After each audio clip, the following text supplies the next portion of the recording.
Abra sua Bíblia no Evangelho segundo Lucas, capítulo 23. Faremos a leitura do versículo 44 ao versículo 49.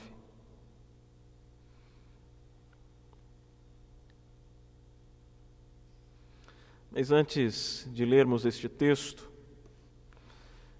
eu gostaria de compartilhar com você o fato de eu, esta semana, ter lido uma matéria que me comoveu profundamente. Madhav Aya era, desde 2008, médica assistente em um hospital público em Nova York, no Brooklyn, bairro assolado pela pandemia de Covid-19. Poucos dias após seu último plantão como profissional da saúde, ela virou paciente. A médica começou a desenvolver sintomas leves da doença em 12 de março. No dia seguinte foi examinada, iniciou a quarentena em casa. O estado, no entanto, se agravou. Então, no dia 18 de março, ela foi internada e os testes deram positivo. No dia 25 de março, sua filha mandou uma mensagem: "Bom dia, mãe. É um novo dia. Estou orando para que volte em segurança para casa. Eu acredito em você. Por favor, lute. Você é forte. Eu te amo tanto, mais do que você possa imaginar." Aya respondeu à sua filha pelo celular, mandando uma mensagem de volta: "A mãe vai voltar. Te amo." O repórter do New York Times concluiu a matéria: "Essas foram as últimas palavras de Madhav Aya." A promessa não pôde ser cumprida. A médica morreu no hospital 3 dias depois. Em um trecho que me emocionou ainda mais na matéria, dizia: "Minoli, a filha, ainda não conseguiu assimilar a perda. Mesmo após a morte, a jovem continua mandando mensagens para o celular da sua falecida mãe." Sem dúvidas, as palavras mais difíceis de serem ditas são aquelas que são pronunciadas do leito de morte. As últimas palavras de alguém querido ditas a nós podem comover e nos marcar profundamente. Essas últimas palavras, ainda que involuntariamente, podem aumentar a dor do luto e o senso da perda, como estamos vendo neste caso, como vimos nesse caso. Mas também as últimas palavras de alguém podem encorajar, confortar, consolar, dar esperança aos que ficam. Você já pensou quais seriam as últimas palavras que você diria? Eu gostaria de falar com você sobre as últimas palavras de uma pessoa, palavras essas que poderão inspirar as suas. Eu quero refletir, portanto, com você a respeito das palavras de vida ditas por um condenado à morte. Vamos ler o texto? Lucas, capítulo 23, versículo 44 ao 49. Já era quase a hora sexta, e escurecendo-se o sol, houve trevas sobre toda a terra até a hora 9. E rasgou-se pelo meio o véu do santuário. Então Jesus clamou em alta voz: "Pai, nas tuas mãos entrego o meu espírito." E dito isto, expirou. Vendo o centurião o que tinha acontecido, deu glória a Deus, dizendo: "Verdadeiramente este homem era justo." E todas as multidões reunidas para este espetáculo, vendo o que havia acontecido, retiraram-se a lamentar, batendo nos peitos. Entretanto, todos os conhecidos de Jesus e as mulheres que o tinham seguido desde a Galileia permaneceram a contemplar de longe estas coisas. Pai, dai-nos entendimento da Tua palavra. Conforta-nos, consola-nos, exorta-nos, corrige-nos, ó Deus, e que respondamos de maneira positiva ao Teu chamado, quando dispostos pelo Teu Santo Espírito a isto. Rogamos a iluminação e a capacitação que vem do alto. Em nome de Jesus, nosso Senhor e Redentor. Amém. Jesus bradou em alta voz: Pai, nas Tuas mãos entrego o meu espírito. Embora tenhamos lido mais de um versículo, eu gostaria de me concentrar neste versículo. Tendo dito isto, Pai, nas Tuas mãos entrego o meu espírito, Jesus expirou. Estas não foram palavras ditas pela primeira vez. Elas já haviam sido ditas pelo salmista. E o que Jesus faz é reproduzir, é citar o Salmo 31, versículo 5, que diz: Nas Tuas mãos entrego o meu espírito. Tu remiste, Senhor, Deus da verdade. No entanto, esta é uma citação indireta, pois está acompanhada por acréscimo, omissões, e é isto que a torna ainda mais importante, tanto pelo seu acréscimo, quanto pela sua omissão, e até mesmo por aquilo que Jesus retém. A citação de Jesus do Salmo 31, versículo 5, é significativa naquilo que ele retém, naquilo que ele acrescenta e também por aquilo que ele omite. O que ele retém indica a voluntariedade da sua morte.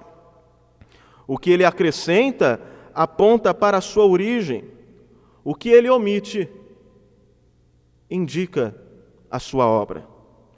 E a voluntariedade de sua morte, sua origem, sua obra, são conceitos que nos consolam no luto e que nos fazem encarar a morte com coragem e esperança.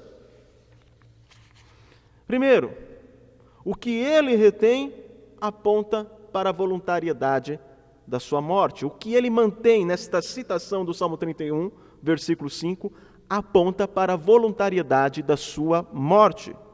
Já era quase a hora sexta, ou seja, meio-dia. E no horário em que normalmente o sol está mais intenso, houve trevas por 3 horas.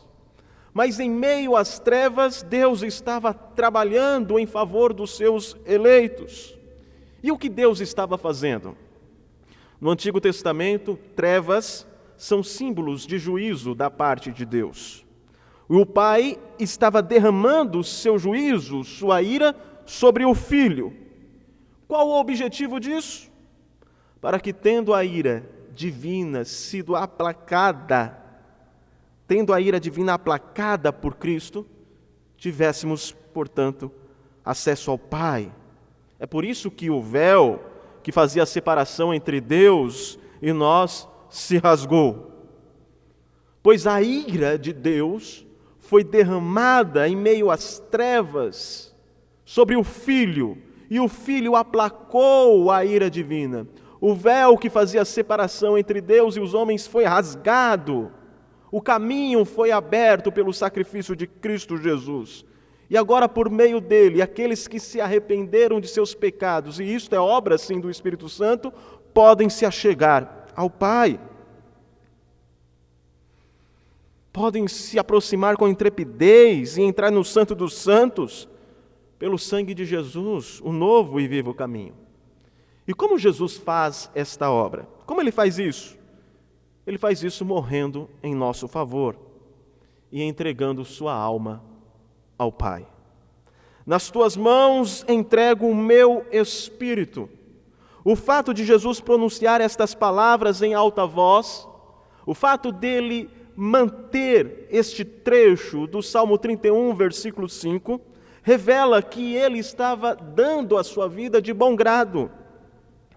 Cumpria-se a promessa, certamente ele tomou sobre si as nossas enfermidades e as nossas dores.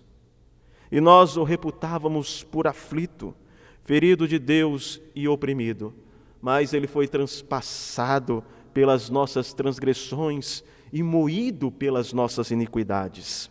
O castigo que nos traz a paz estava sobre ele, e pelas suas pisaduras fomos sarados.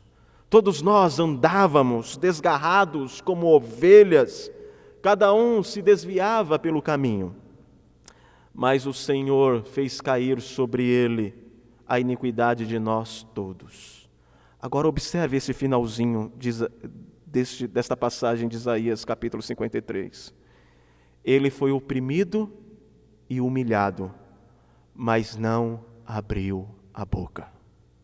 Como cordeiro foi levado ao matadouro, e como ovelha muda perante os seus tosqueadores, ele não abriu a boca.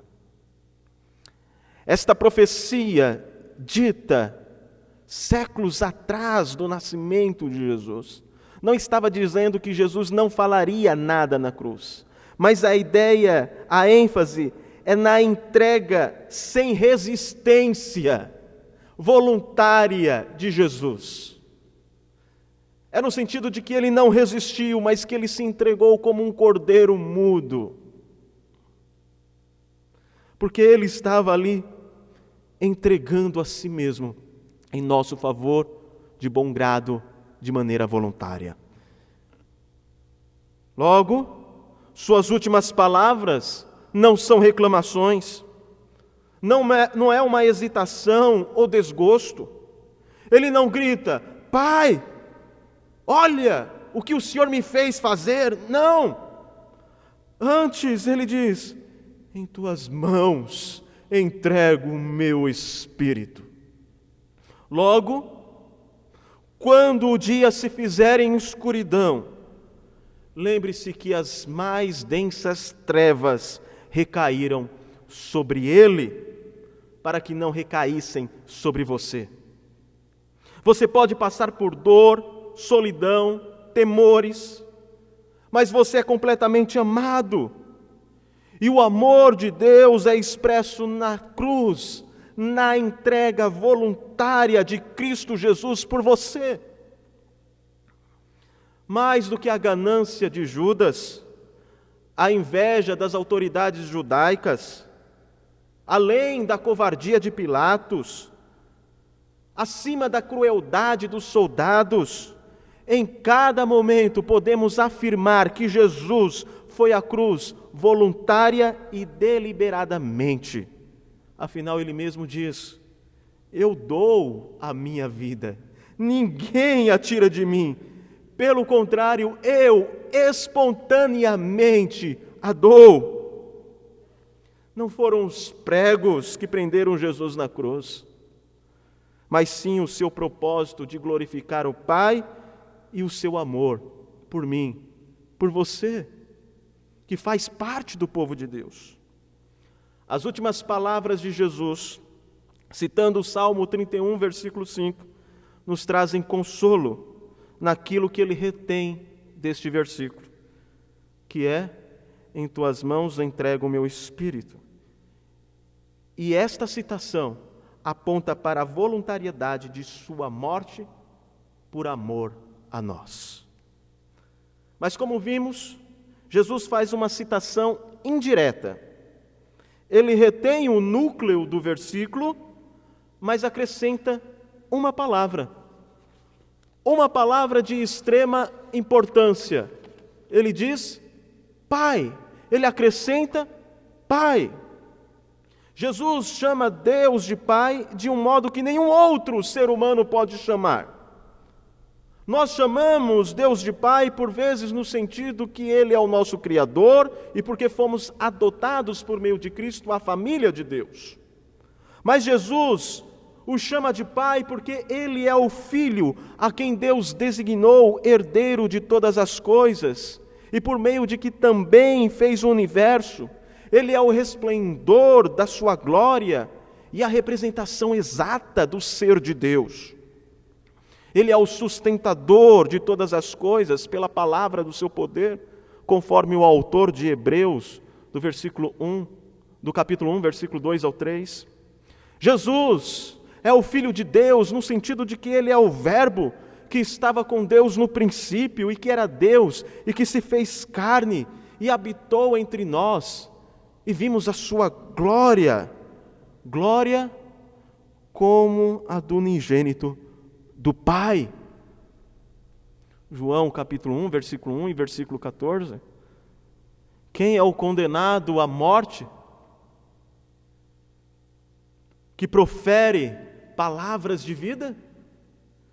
Ele é o Filho de Deus, desde a eternidade, distinto de seu Pai celestial e ao mesmo tempo um com Ele, como a glória, refletindo a glória de Deus, o verdadeiro homem, o verdadeiro Deus. Então o que ele acrescenta, que é a palavra Pai, aponta para a sua origem divina. Ele é o cumprimento das Escrituras, Ele é o Messias prometido, Ele é o Filho unigênito de Deus. Não por acaso o centurião, no versículo 7, estava certo em identificá-lo como justo. E no Evangelho de Marcos, diz que ele também o identificou como realmente este é o Filho de Deus.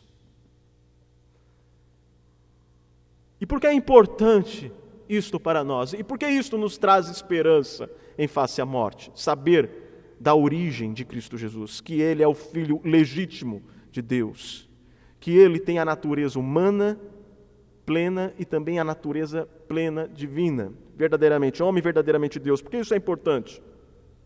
Porque em um contexto pagão, é sempre seres humanos que procuram desviar a ira divina, mediante a realização de ritos, de obras. Os pagãos pensam que tais práticas irão aplacar a divindade ofendida. Mas o Evangelho começa com a afirmação ousada de que nada do que possamos fazer, dizer, oferecer ou até mesmo dar pode compensar nossos pecados, nem afastar a ira divina. Não há possibilidade alguma de bajularmos, subornarmos ou persuadirmos a Deus, persuadi-lo a nos dar o perdão. Não tem como comprarmos este perdão. Não há nada que possamos oferecer a Deus em troca de perdão.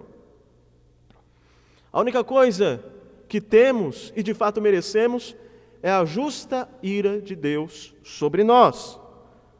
Mas o Evangelho diz que por graça, por misericórdia e amor, Deus em Cristo, o Filho unigênito, se sacrifica por nós. É o próprio Deus que, em um ato de condescendência, desce, se manifesta e resolve o problema do homem.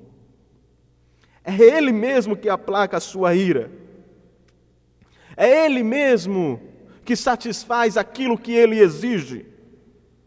Logo, meu irmão, quando você passar pelo vale da sombra e da morte, quando você for tomado pela dor do luto, quando você tiver de encarar a morte, lembre-se que Jesus Cristo se entregou voluntariamente por você em amor para te livrar da morte eterna.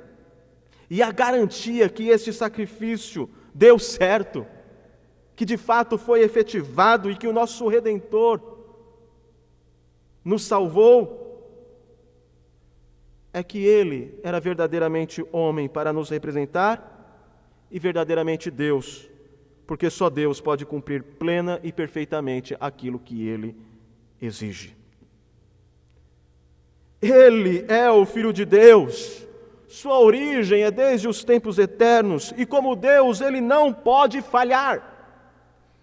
Ele se propôs a nos salvar, e estamos verdadeiramente salvos e seguros. Porque foi o próprio Deus que efetuou esta redenção. Em suas últimas palavras, Jesus cita indiretamente o Salmo 31, versículo 5. Naquilo que ele cita ipsis literis, em tuas mãos entrego o meu espírito, vemos a voluntariedade de sua morte em nosso favor.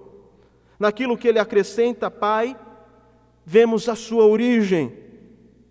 E agora vamos constatar que naquilo que ele omite do Salmo 31, versículo 5, aponta, revela a sua obra em nosso favor.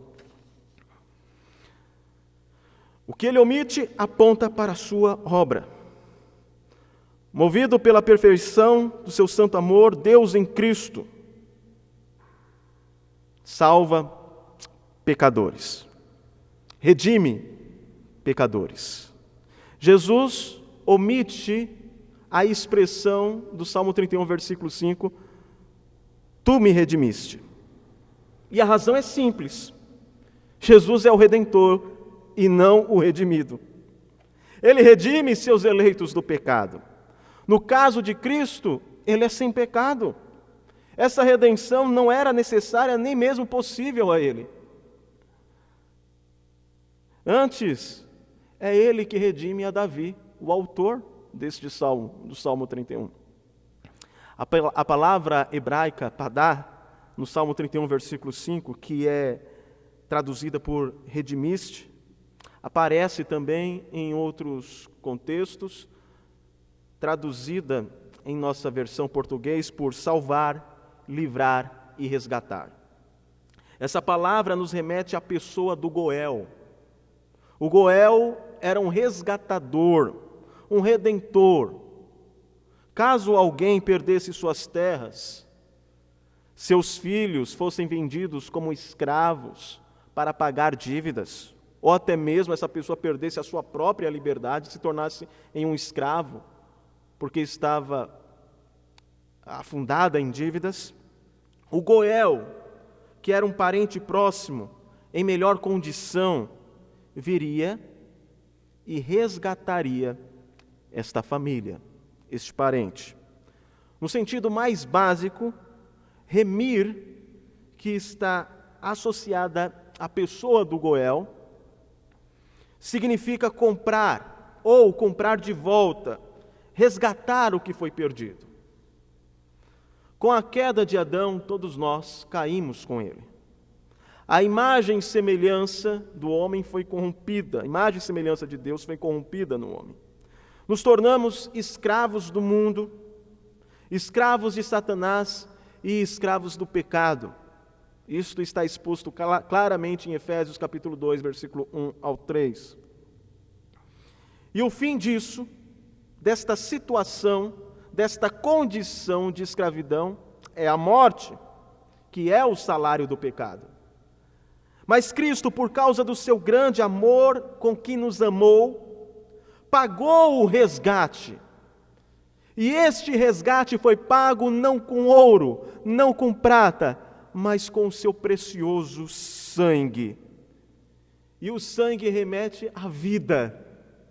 Ele pagou a dívida do pecado com a sua própria vida. Pela graça, então, somos salvos. Estamos livres do mundo, ou seja, das ideologias e conceitos que estão em rebelião e apostasia em relação a Deus. Estamos salvos e libertos das garras de Satanás. E agora, com a nova natureza implantada em nós pela ação soberana do Espírito Santo, nós somos libertos do pecado. Ainda que neste mundo lutemos contra ele, mas temos agora, pelo poder do Espírito, a possibilidade de resistir ao pecado. E agora, libertos do pecado, libertos do mundo e de Satanás, comprados pelo sangue de Cristo Jesus, resgatado pelo seu sangue, por sua vida, nós pertencemos a Cristo. Somos servos de Cristo. E redimidos, hoje, agora, podemos nos ajuntar ao poeta e fazer deste trecho também a nossa canção. Vivo hoje estou aqui, não morto, mas vivo, pois Ele decidiu de maneira soberana me amar. Então eu posso livre andar, porque o seu sangue sobre mim me comprou, me restaurou, sem culpa me tornou. O passado já não tem mais poder, pois novo sou. Nele vou viver, posso amar. Toda a morte e o sofrer não me assustarão, jamais, pois foi Ele quem venceu em meu lugar. A alma que pecar, essa morrerá. Mas Ele morreu em nosso lugar. Ele pagou a nossa dívida. Ele nos resgatou. É por isso que Ele não diz, tu me redimiste. Porque Ele não é redimido. É Ele que nos redime. Ele é o nosso Goel, é o nosso Redentor. Foi Ele que em nosso lugar sofreu intensamente o que nós sofreríamos eternamente no inferno. Mas como Ele, aquele que morreu, nunca pecou, não era justo que Ele continuasse no túmulo, morto. Então o Pai, ao terceiro dia, o ressuscitou, de modo que Ele venceu a morte.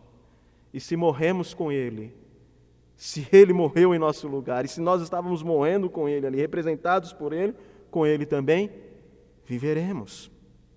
Ele resgata, portanto, nossa alma das trevas e o nosso corpo do túmulo frio.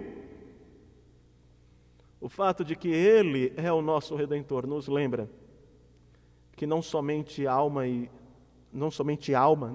parte imaterial do homem, conhecida tanto pela expressão alma quanto o espírito, mas também o nosso corpo físico é resgatado pelo nosso Redentor, por meio do seu sacrifício na cruz. Em suas últimas palavras, o condenado à morte, Jesus, cita o Salmo 31, versículo 5.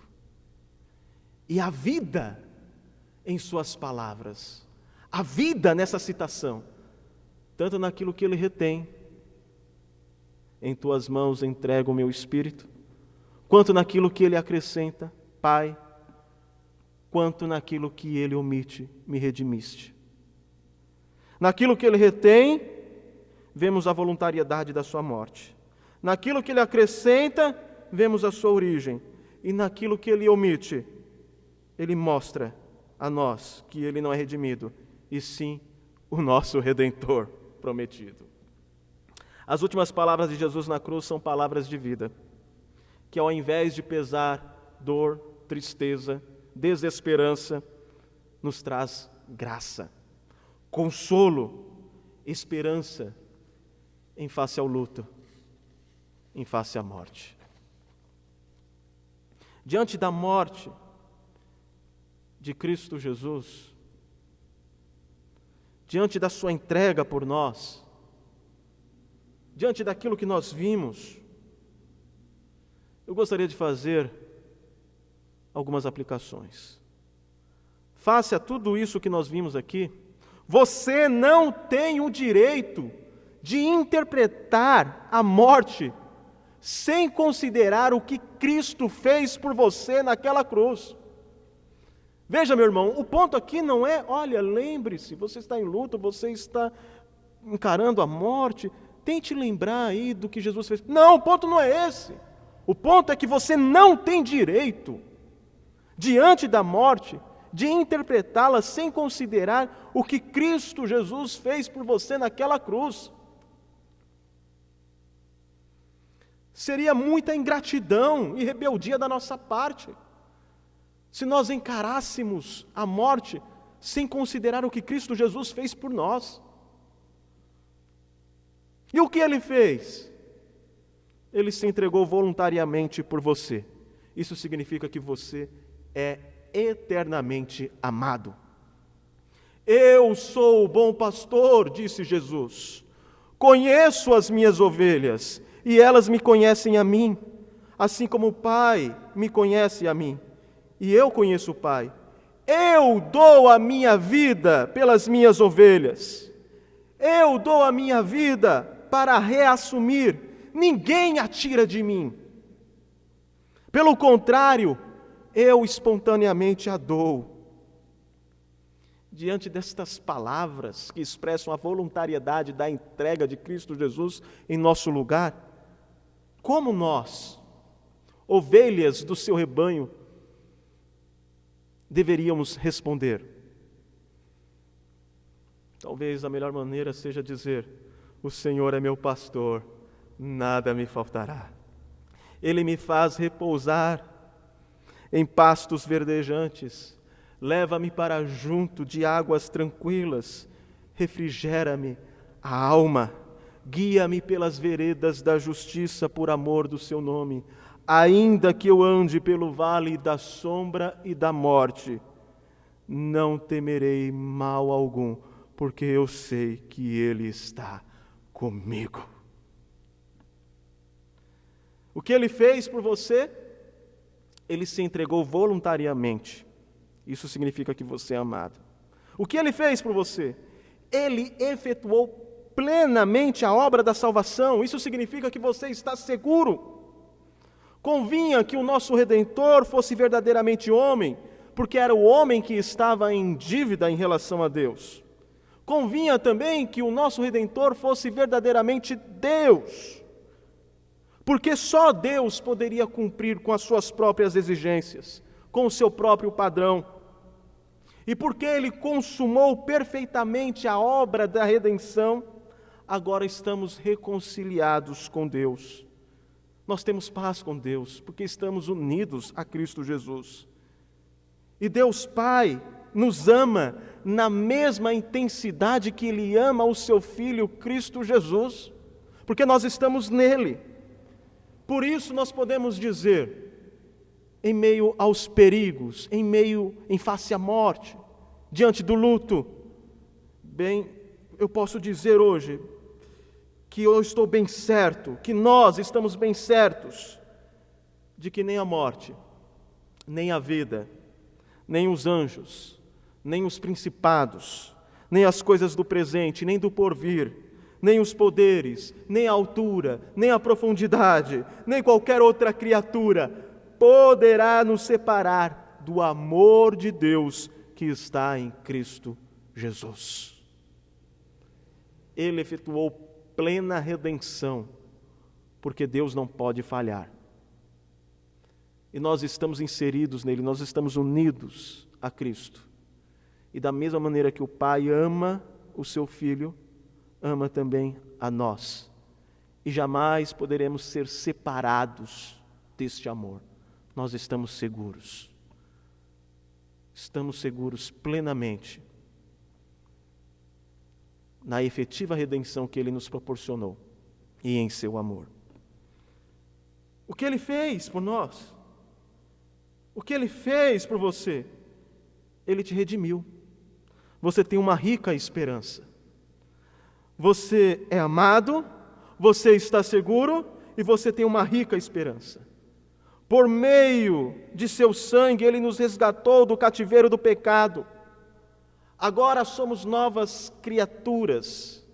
Aquele que está em Cristo, nova criatura é. As coisas velhas se passaram, eis que tudo se fez novo. 2 Coríntios capítulo 5, versículo 17. E porque Ele nos redimiu, somos novas criaturas e agora não tememos a morte. Antes estamos bem certos de que os sofrimentos do tempo presente não são comparados, não podem ser comparados com a glória que há de ser revelada em nós. Vivemos, portanto, na esperança da redenção do nosso corpo também. Por isso, meu irmão, minha irmã, quando a morte rondar o seu leito, quando você for tomada pelo luto, você pode reproduzir as palavras de Jó. Eu sei que o meu Redentor vive. Eu sei que o meu Goel vive. E por fim se levantará sobre a terra. Depois, revestido este meu corpo da minha pele, em minha carne verei a Deus. Aleluia. Você, amado, você está seguro. Você está plenamente redimido e será redimido no seu corpo também. Deus, Cristo Jesus, aquele que venceu a morte, te ressuscitará. Logo, diante da morte, você não tem o direito de interpretá-la sem considerar o que Cristo fez por você naquela cruz. Assim, meu irmão, minha irmã, as últimas palavras de Jesus na cruz aplica-se a todos aqueles que foram redimidos por Ele. Desse modo, quando Deus nos chamar, faremos como Estevão, que com serenidade antes de morrer, fitou os olhos no céu e viu a glória de Deus e disse: eis que vejo os céus abertos e o Filho do Homem em pé diante de Deus, à destra de Deus. E orou: Senhor Jesus, recebe o meu espírito. Quando Deus nos chamar, faremos como Dwight Moody, o evangelista, chegada a sua hora, declarou convicto: o céu está se abrindo, Deus me chama. Ou como John Bunyan, que com segurança, olhando para os que rodeavam o seu leito de morte, disse: não chorem por mim, pois breve estaremos todos juntos nas mansões celestiais.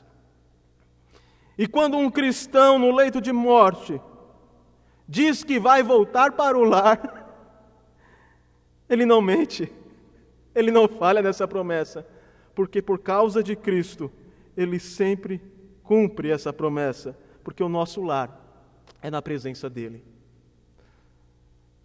Quando nós estivermos em face à morte, nós podemos ter certeza de que de fato vamos voltar para casa. Vamos voltar para nosso lar. Nós não pertencemos a este mundo, somos forasteiros e peregrinos. Porque Ele nos comprou, agora nós pertencemos ao lar celestial. E porque o Filho se entregou voluntariamente em nosso favor, nos redimiu efetivamente.